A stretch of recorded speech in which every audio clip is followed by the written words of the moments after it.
માથે મંજુલ ચીકણા ચળકતા ભૂરા ભલા કેસ છે, તેજસ્વી સુવિશાળ ભાલ વિલસે, નેત્રો બહુ બેસ છે, નાસાગ્રે તરે દ્રષ્ટિ તે નવ ચળે, નાસા દિશે નિર્મળ, શોભે છે મુખ ચંદ્ર બિંબ સરખું, તે મંદહાસે મળે, તે મંદહાસે મળે. ઓમ શ્રી સ્વામિનારાયણાય નમો નમઃ. શ્રી પૂર્ણ પુરુષોત્તમાય નમો નમઃ. ઓમ શ્રી હરે કૃષ્ણાય નમો નમઃ. ઓમ શ્રી હરે કૃષ્ણાય ઘનશ્યામાય નીલકંઠાય શ્રી સહજાનંદ સ્વામીને નમો નમઃ. બોલો સ્વામિનારાયણ ભગવાનની, હરે કૃષ્ણ મહારાજની, લક્ષ્મી નારાયણ દેવની, મદન મોહનજી દેશતાબ્દી મહોત્સવની.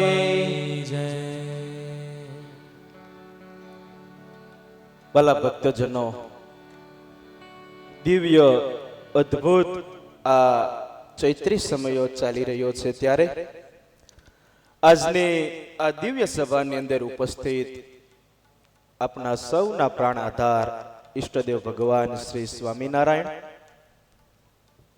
આપણને સૌને શ્રીમદ ભાગવત ભાગીરથી કથાનું શ્રવણ કરાવ્યું છે એવા શાસ્ત્રી સ્વામી નારાયણ ચરણદાસજી સ્વામી,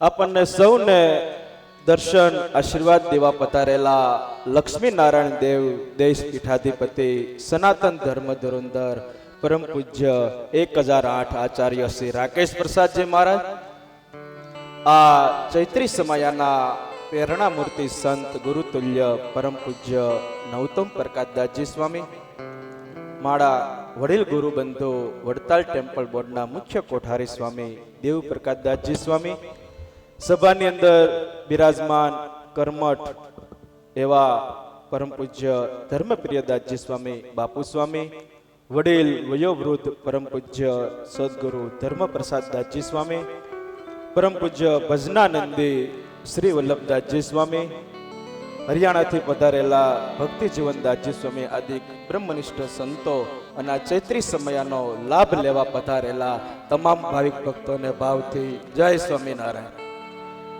જય સ્વામિનારાયણ. કેમ છો બધા? મજામાં છો ને? ભલા ભક્તજનો, સુંદર મજાનો ચૈત્રી સમયો ચાલી રહ્યો છે અને મને વિષય આપવામાં આવ્યો છે ધોળેરા પ્રદેશના ગામડાના ભક્તોનો મહિમા. એક તો ધોલેરા, બીજું એમાં પ્રદેશ, ત્રીજું એમાં ગામ, અને એમાં ભક્ત, અને એમાં મહિમા. 5 વસ્તુ ભેગી થઈ છે. જોઈએ ધોલેરા ધામના પ્રદેશના એક ભક્તોનો મારે તમને મહિમા કેવો છે, કેમ કે આગામી દિવસોની અંદર જ્યારે ધોલેરા ધામને આંગણે મદન મોહનજી મહારાજ પધરાવવાના દી શતાબ્દી મહોત્સવ આવી રહ્યો હોય, 200 વર્ષ જ્યારે પૂર્ણ થતા હોય, ત્યારે પરમ પૂજ્ય સદગુરુ વર્ય શ્રી નવતમ પ્રકાશદાસજી સ્વામીએ વ્યાખ્યાન માળાનું આયોજન કર્યું ને, એમાં અલગ અલગ સંતોને અલગ અલગ વિષય આપવામાં આવ્યા છે. એટલે આજે બીજો દિવસ છે, હજી 5 દિવસ બધા સંતો વ્યાખ્યાન માળાનો લાભ આપશે. ક્યાંક ને ક્યાંક વાત ડબલ થશે, ક્યાંક વાતનો છેડો અડશે, પણ આપણું લક્ષ્ય ધોળેરા ધામની અંદર જે દ્વિશતાબ્દી મહોત્સવ આવે છે ને એના આમંત્રણ રૂપે આ વ્યાખ્યાન માળાના માધ્યમ દ્વારા બધા સંતો તમને કથાનું શ્રવણ કરાવશે. શાસ્ત્રોની અંદર ભગવાન સ્વામિનારાયણ જે ભૂમિમાં વિચરા હોય એ ભૂમિનો મહિમા બહુ લખ્યો છે. એમાં વિહારીલાલજી મહારાજે હરિલીલામૃતમાં લખ્યું, પ્રભુ પદ રજ હોય જે ઠામે અજ ભવ આદિતા સ્વશિષ્ય નામે પુનિત કર્ણ તીર્થ ત્યાં ગણાય બહુ મહિમા મુક્તિ કહ્યો ન જાય. પરબ્રહ્મ પરમાત્મા ભગવાન સ્વામિનારાયણના પદ રસથી પાવન થયેલી રજને મોટા મોટા માથે ચડાવે એવો મહિમા ઈ ભૂમિનો છે. અને એમાંય નિષ્કોળાનંદ સ્વામીની કલમ અને એમાંય પુરુષોત્તમ પ્રકાશમાં લખ્યું, ભાગ્ય મોટા એ ભૂમિના જીયા હૈરા ફર્યા હરિ આપ પાવન થઈ એ પૃથ્વી હરિચરણને પ્રતાપ. ભગવાન સ્વામિનારાયણ જે ભૂમિની અંદર વિચરા હોય, હૈરા હોય, ફર્યા હોય એવી પવિત્ર ધરતી, એવી પવિત્ર ભૂમિ એટલે વાલા ભક્તજનો ધોલેરાની ધરતી છે. ધોલેરાની ધરતી છે. કેટલો મહિમા ધોલેરા ધરતીનો છે. અને એમાંય ધોલેરા ધામની અંદર ભાલ પ્રદેશના ભક્તોનો મહિમા. આમ તો સંસ્કૃત ભાષાની અંદર ભાલ એટલે કપાળ થાય, અને એમાંય ભાલ વિસ્તારની અંદર, પ્રદેશની અંદર કપાળ જેવો સપાટ કોઈ કાકરા પથ્થર વગરનો હોવાથી કદાચ ભાલ નામ પડ્યું છે. પરંતુ કપાળની અંદર એક પણ વાળ ન હોય ને એમ ધોલેરાની અંદર એક પણ ઝાડ ન હોય એવો સૂકો પ્રદેશ. ધોળ ગામ ધોલેરા, બંદર ગામ બારા, કાઠા ઘઉંની રોટલી, પીવા પાણી ખારા. કાઠા ઘઉંની રોટલી ખાવા મળે અને પીવા પાણી ખારું. પણ આવો ભાલ પ્રદેશ, ભલે ભાલ પ્રદેશની અંદર પાણી પીવા માટે ખારું હોય, પણ આજે હૃદયથી હું ચોક્કસ કહે કે ભક્તોના હૃદયમાં મહિમા ભારોભાર ભરેલો હતો. મહિમા ભારોભાર ભરેલો હતો. આવા ધોલેરા પ્રદેશના ભક્તોનો મહિમા. મીઠા બોલાને મોહબતી હૈયે હેત અપરંપાર. આવા ભાલ પ્રદેશના ભક્તો હતા. મીઠા બોલાને મોહબતી અને હૈયે પાછું હેત અપાર. આવા ભાલ પ્રદેશના ભક્તોનો મહિમા છે. એના હૃદયની અંદર ઠાસી ઠાસીને મહિમા ભરેલો હતો. ખિસ્સા ભલે કોરા હતા પણ એની અંદર મહિમા ભરેલો હતો. એટલે ગુણાતીતાનંદ સ્વામીએ પહેલી જ વાતમાં વાત લખી કે મહિમા સમજવા જેવું બીજું કોઈ મોટું સાધન નથી. મહિમા વગરના ગમે એટલા સાધન કરે પણ જીવ બળને પામે નહીં, બળને પામે નહીં. એવા મહિમા સમજવાનું કારણ તો એવા ભગવદીનો પ્રસંગ છે. એ સિવાય મહિમા આવે નહીં. એવા કોઈ ભગવાનના મોટા ભક્ત હોય ને એનો પ્રસંગ થાય ને તો જ આપણા જીવની અંદર મહિમા આવે, બાકી મહિમા આવે નહીં. કેટલી અદ્ભુત સ્વામીએ વાત લખી. મહિમા સમજવો શબ્દ નાનો છે અને મારે અને તમારે તમને સમજતા વર્ષોના વર્ષો લાગી જાય. મહિમા એક સાધન છે. જેવી રીતના દંડવત, માળા, પ્રદક્ષિણા આ બધા સાધન છે ને એ રીતના મહિમા સાધન છે. પણ મહિમા સાધન બહુ ભારી છે. મહિમા સાધન છે ભારી, લિયો અંતરમાં મહિમા સાધન છે ભારી, લિયો અંતરમાં અજબ અલૌકિક મહિમા તમારું, અજબ અલૌકિક મહિમા તમારું. છો અવતારના અવતારી, લિયો હૃદયમાં ધારી. મહિમા સાધન છે ભારી, લિયો હૃદયમાં ધારી.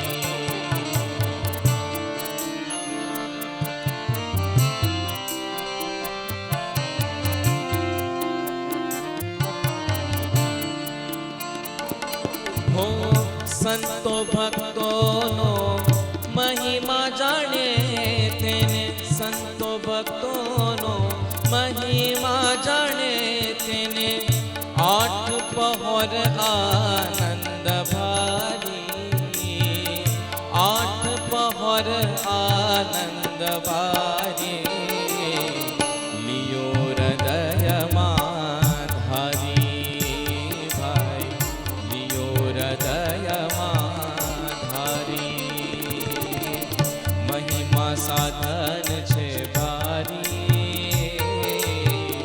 લિયો હૃદયમાં ધારી, લિયો હૃદયમાં ધારી.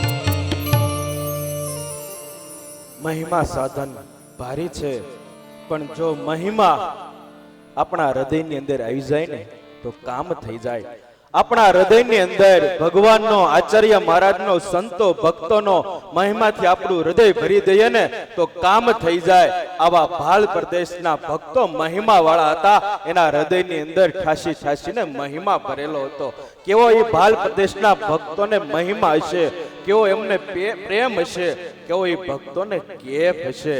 એટલે ભગવાન સ્વામિનારાયણ એવું કીધું કે અમુક હરિભક્તોના દર્શન કરવા જવા પડે અને અમુક હરિભક્તોને દર્શન દેવા જવા પડે. ભગવાન સ્વામિનારાયણ એમ કે વંથલી જાવ તો કલ્યાણભાઈના દર્શન કરજો, અગત્રાઈ જાવ તો પર્વતભાઈના દર્શન કરજો, બગસરા જાવ તો વેલા સુથારના દર્શન કરજો. આવા મહિમા વાળા ભક્તો પણ આપણા સંપ્રદાયની અંદર છે. ભાલ પ્રદેશની અંદર એવા મહિમા વાળા ભક્તો થઈ ગયા. ભગવાન સ્વામિનારાયણના સમકાલીન સમયની અંદર એવા ભક્તો થઈ ગયા. એમાંથી એક ભક્તના મહિમાની વાત કરીશ. પણ નિષ્કુળાનંદ સ્વામી એટલે વૈરાગની મૂર્તિ. આ નિષ્કુળાનંદ સ્વામીએ 23 ગ્રંથોની રચના કરી. એમાં 22 ગ્રંથ એટલે નિષ્કુળાનંદ કાવ્ય અને એમાં 23મો ગ્રંથ એટલે ભક્ત ચિંતામણી ગ્રંથ. સ્વામિનારાયણ સંપ્રદાયનો અજોડ, અદ્ભુત, અદ્વિતીય ગ્રંથ એટલે ભક્ત ચિંતામણી ગ્રંથ. અને આ ભક્ત ચિંતામણી ગ્રંથની અંદર નિષ્કુળાનંદ સ્વામીએ 118માં પ્રકરણમાં 51 થી વધુ ગામોના 275 જેટલા ધોલેરા પ્રદેશના ભક્તોના નામ લખ્યા છે.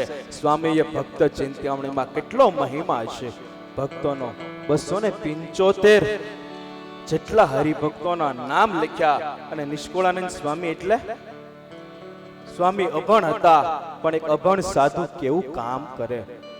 નિષ્કુળાનંદ સ્વામી લાકડા ઉપર હાથ મૂકે તો 12 બારણાનો હિંડોળો બનાવી શકે. એ જ નિષ્કુળાનંદ સ્વામી પથ્થર ઉપર હાથ મૂકે તો એમાંથી કમાન્ડ બની જાય. આજે ધોલેરાની અંદર એ કમાન્ડના દર્શન થાય છે. નિષ્કુળાનંદ સ્વામી શાસ્ત્રની ઉપર હાથ મૂકે તો શાસ્ત્રની રચના થઈ જાય. એવા નિષ્કુળાનંદ સ્વામીએ ભક્ત ચિંતામણી ગ્રંથની અંદર ભાલ પ્રદેશના ભક્તોનો મહિમા લખતા સ્વામી પ્રકરણની અંદર મહિમા લખે છે. સાંભળીએ કેવા ભક્તોનો મહિમા લખે છે. ભાખો ભક્ત હવે ભાલના, જેના અતિ નિરમળ અંગા. ભાખો ભક્ત હવે ભાલના, જેના અતિ નિરમળ અંગા. સત્ય અસત્યને ઓળખી વળી કર્યો જેણે સતસંગ. સત્ય અસત્યને ઓળખી વળી કર્યો જેને સતસંગ.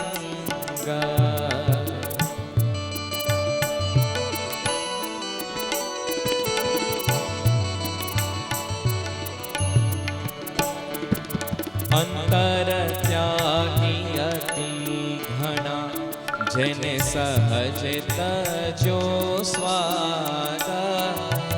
અંતર ત્યાગી અતિ ઘણા, જેને સહજ તજો સ્વાદ.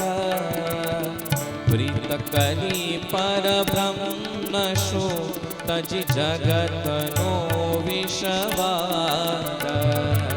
પ્રીત કરી પરબ્રહ્મ શું તજી જગતનો વિષવાદ. નિષ્કુળાનંદ સ્વામી ભક્ત ચિંતામણી ગ્રંથની અંદર 118માં પ્રકરણની અંદર ભાલ પ્રદેશના ભક્તોનો મહિમા લખે છે. સ્વામી કહે ભાખું ભક્ત હવે ભાલના જેના અતિ નિર્મળ અંગ. આ કડીની અંદર મહિમા આવી ગયો. કેવા નિર્મળ અંગ વાળા, સત્ય અસત્યને ઓળખી સત્સંગ કરનારા મહિમા વાળા કોઈ ભક્તો હતા ને તો ભાલ પ્રદેશના ભક્તો હતા. ભાલ પ્રદેશના ભક્તો હતા. કેવા એમના નિર્મળ અંગ, સત્ય અસત્યને ઓળખી સત્સંગ કરનારા ભાલ પ્રદેશના ભક્તો હતા. એમાં જોઈએ ભાલ પ્રદેશની અંદર અતિ નિર્મળ અંગ વાળા, અસત્ય સત્યને જાણી સત્સંગ કરનારા મહિમા વાળા કોઈ ભક્ત હોય તો રોજકા ગામના કાકાભાઈ હતા. કોણ હતો? રોજકા ગામના કાકાભાઈ હતા. મહારાજ રોજકા ગામની અંદર 30 વખત પધાર્યા છે. કાકાભાઈની સમજણ, એમની સ્થિતિ એટલી બધી ઊંચી હતી, પરંતુ કાકાભાઈના જીવનમાં મહિમા પણ ભારોભાર ભરેલો હતો. 15 વર્ષ સુધી કાકાભાઈ રાત્રિના 2 વાગ્યા સુધી ધ્યાનનો વિશિષ્ટ અભ્યાસ કરી ભગવાન સ્વામિનારાયણનો સાક્ષાત્કાર કરેલો આવા મહિમા વાળા કાકાભાઈ હતા. અને યાદ રાખજો ભક્તજનો, જેના જીવનની અંદર મહિમા હોય ને એને કેવું ન પડે તો આ કામ કરી નાખ, આ કામ તું કરી નાખ, આ વસ્તુ તો અહીંથી લઈ લે, એ જાતે કરવા લાગે, એ જાતે કરવા લાગે. અને યાદ રાખજો, જેના હૃદયમાં મહિમા હોય ને એના દ્વારા જ સામેવાળી વ્યક્તિના હૃદયમાં મહિમા આવે ને આવે, બાકી મહિમા પણ આવે નહીં. એમ આ કાકાભાઈના હૃદયમાં ભગવાન સ્વામિનારાયણનો મહિમા ભરેલો હતો ને, એટલે કાકાભાઈએ પોતાના કુટુંબની અંદર, પોતાની જ્ઞાતિની અંદર, પોતાના ગામમાં સત્સંગ કરાવી આખા ગામને, પોતાના કુટુંબને મહિમા કરાવ્યો હતો. અને મહિમાથી પ્રયાસ કરી અને આખા ગામને સત્સંગના રંગે રંગી નાખ્યું. સંવત 1865 ની અંદર કાકાભાઈને સત્સંગ થયો. સમય જતા જતા રોજકા ગામની અંદર હરિભક્તોને સત્સંગ કરાવી કાકાભાઈએ મહારાજનો નિશ્ચય કરાવ્યો, મહિમા કરાવ્યો. મેં અગાઉ કીધું એમ, જેને મહિમા હોય ને એ સામેવાળી વ્યક્તિને મહિમા કરાવી શકે, જેના હૃદયમાં નિશ્ચય હોય ને એ સામેવાળી વ્યક્તિને નિશ્ચય કરાવી શકે. ભાલ પ્રદેશની અંદર 51 ગામના 275 હરિભક્તોના નામ નિષ્કુળાનંદ સ્વામીએ લખ્યા. પણ ભગવાન સ્વામિનારાયણની પરાવાણી એટલે વચનામૃત, અને આ વચનામૃતની અંદર 275 હરિભક્તોમાંથી કોઈ એક હરિભક્તોનું નામ વચનામૃતમાં આવતું હોય ને તે રોજકાના કાકાભાઈ હતા. રોજકાના કાકાભાઈ હતા. ગઢડા પ્રથમના 72માં વચનામૃતમાં કાકાભાઈએ શ્રીજી મહારાજને પ્રશ્ન પૂછ્યો છે. કાકાભાઈ મહિમા વાળા હતા અને કેવા પ્રશ્ન પૂછે છે. કાકાભાઈએ પૂછ્યું, જેને મહિમા વિનાનો એકલો ભગવાનનો નિશ્ચય હોય તેના શા લક્ષણ છે, અને જેને મહિમા સહિત નિશ્ચય હોય તેના શા લક્ષણ છે? ત્યારે શ્રીજી મહારાજ બોલ્યા, જેને એકલો નિશ્ચય હોય એને એમ ગાઢ થાય કે ભગવાન મળ્યા છે, પણ શું જાણીએ કલ્યાણ થશે કે નહીં થાય. પણ જેને હૃદયમાં મહિમા સહિત નિશ્ચય હોય એનો તો એમ થાય કે જે દિવસથી ભગવાનનું દર્શન થયું ને એ દિવસથી મારું કલ્યાણ થઈ ગયું, મારું કલ્યાણ થઈ ગયું. આ મહિમા હોય ને ત્યારે થાય, બાકી થાય નહીં. આવા મહિમા વાળા કાકાભાઈ હતા. ત્યારે આવા પ્રશ્ન શ્રીજી મહારાજને પૂછી શકે. લોયાના 3જા વચનામૃતમાં લખ્યું કે જેને ભગવાન અને ભગવાનના સંતનો મહિમા સહિત નિશ્ચય હોય તેનાથી ભગવાન અને સંતને અર્થે શું ન થાય? બધું થાય. ગામ ગ્રાસનો ત્યાગ થાય, પરણેલી સ્ત્રીનો ત્યાગ થાય, કુટુંબનો ત્યાગ થાય, લોક લાજનો ત્યાગ થાય. મહિમા હોય તો શું ન થાય? બધું થાય. આવા ખુમારી વાળા કાકાભાઈ હતા, મહિમા વાળા કાકાભાઈ હતા.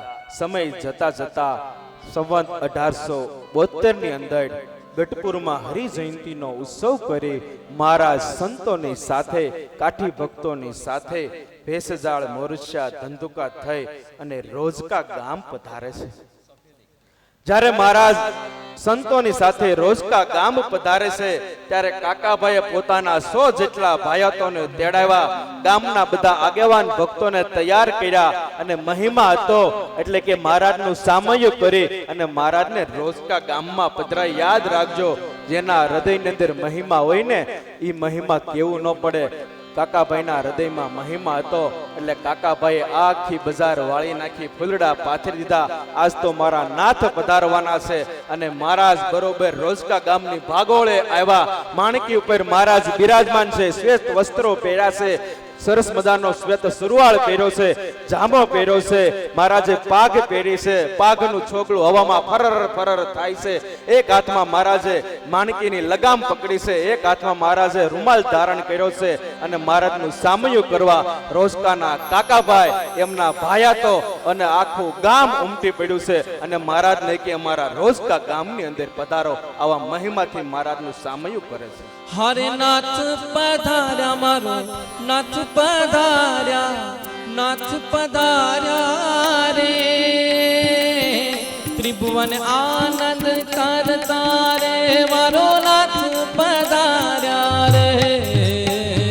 નાથ પધાર્યા મારો નાથ પધાર્યા, નાથ પધાર્યા રે. ત્રિભુવન આનંદ કરતા રે મારો નાથ પધાર્યા રે.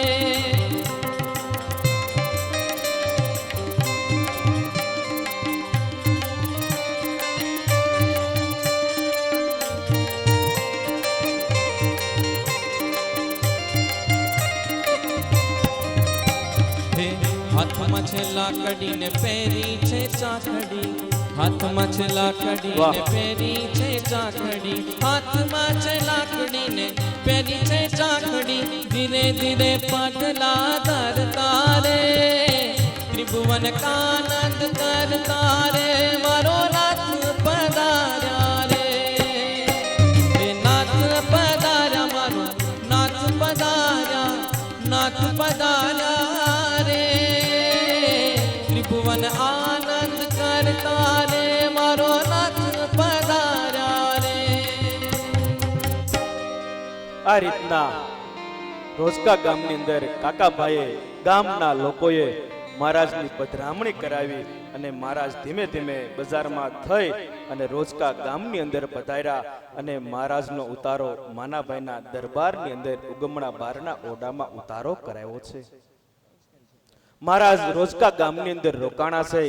સાંજ થાય એટલે બધા ગામના ભક્તો કાકાભાઈ બધા મહારાજની પાસે આવે અને સત્સંગ કરે.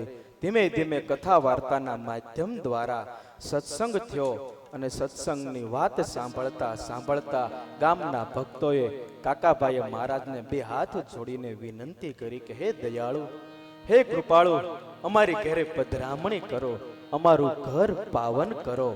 પછી મહારાજે ની ઈચ્છાથી સંતો બધા આખા રોજકા ગામની અંદર પધરામણી કરવા નીકળ્યા છે. પછી સંત સખા લઈ સાથ પધરામણી ગયા નાથ. કાકાભાઈ તણે દરબાર પોતે પ્રથમ પધાર્યા મોરાર. સર્વપ્રથમ મહારાજ સંતોની સાથે ભક્તોની સાથે કાકાભાઈની ઘેરે પધરામણી કરી અને કાકાભાઈ મહારાજને જોતા આભા બની ગયા. આનંદમાં આનંદમાં નાચવા લાગ્યા, કૂદવા લાગ્યા. કાકાભાઈ મહિમા હતો એટલો બધો, મહારાજનું પૂજન કર્યું, અર્ચન કર્યું, વંદન કરી, મહારાજની આરતી ઉતારી અને પછી મહારાજની પાસે કાકાભાઈએ 2 હાથ જોડી સ્તુતિ કરી અને માગ્યું. પણ શું માગ્યું? કાકાભાઈએ મહારાજની પાસે કે એવું માગ્યું, હરિનામમાં લખ્યું, સ્તુતિ ઉચ્ચારી એવી રીતે માગી, પ્રભુ પદ નિશ્ચય પ્રીત વળી માગ્યું એવું વચન, અંતકાળે દેજો દર્શન. કાકાભાઈએ મહારાજની પાસે એવું માગ્યું કે અંતકાળે દર્શન દાન દેજો અને મને અક્ષરધામમાં તેડી જજો. આ મહારાજ રોજકામાં રોકાય અને ગઢપુર ગયા છે. સમય વ્યતીત થવા લાગ્યો છે. આ બાજુ વિક્રમ સંવત 1886 ની સાલ ચાલુ થઈ છે. ચૈત્ર માસની અંદર કાકાભાઈ બીમાર થયા છે. કાકાભાઈએ વિચાર કર્યો કે કોઈ દેહનો નિર્ધાર નથી, અચાનક આ દેહ પડી જશે તો મારા હાથે કઈક દાન પુણ્ય કરી લઉં.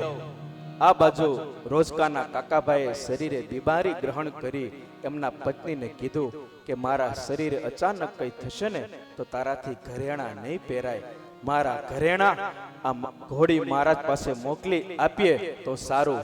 ત્યારે એમના ધર્મ પત્ની પણ એવા મહિમા વાળા હતા, એણે કીધું બહુ સારું.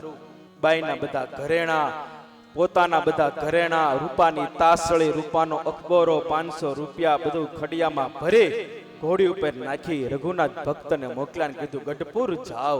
અને ગઢપુર આવ્યા છે. આ બાજુ પણ 1886 ની સાલ હતી અને શ્રીજી મહારાજે પણ ધામમાં જવાની તૈયારી કરી છે.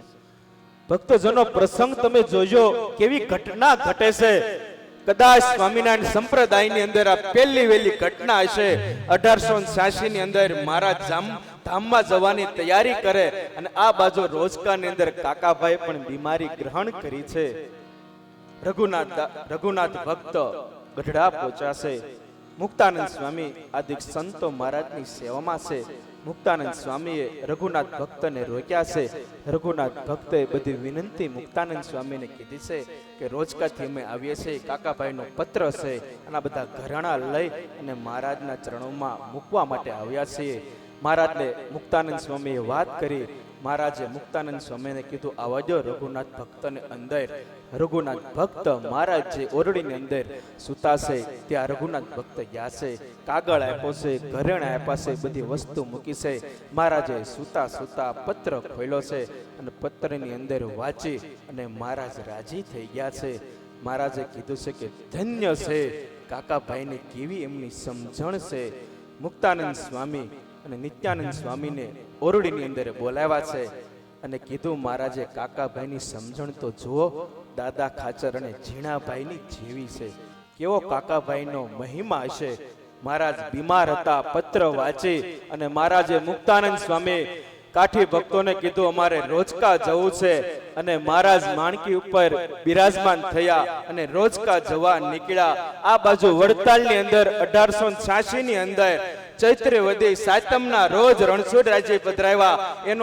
એનો અદ્ભુત સમયો ચાલતો હતો પણ મહારાજ એ સમયની અંદર ન ગયા અને આ બાજુ કાકાભાઈને મહિમા જાણી કાકાભાઈને દર્શન દેવા માટે રોજકા ગયા. વાલા ભક્તજનો વિચાર કરો, એક બાજુ ચૈત્રી સમયો ચાલતો હતો, મહારાજ એ વડતાલ ન આવ્યા અને રોજકા કાકાભાઈને દર્શન દેવા માટે ગયા. કેવો કાકાભાઈને મહિમા હશે.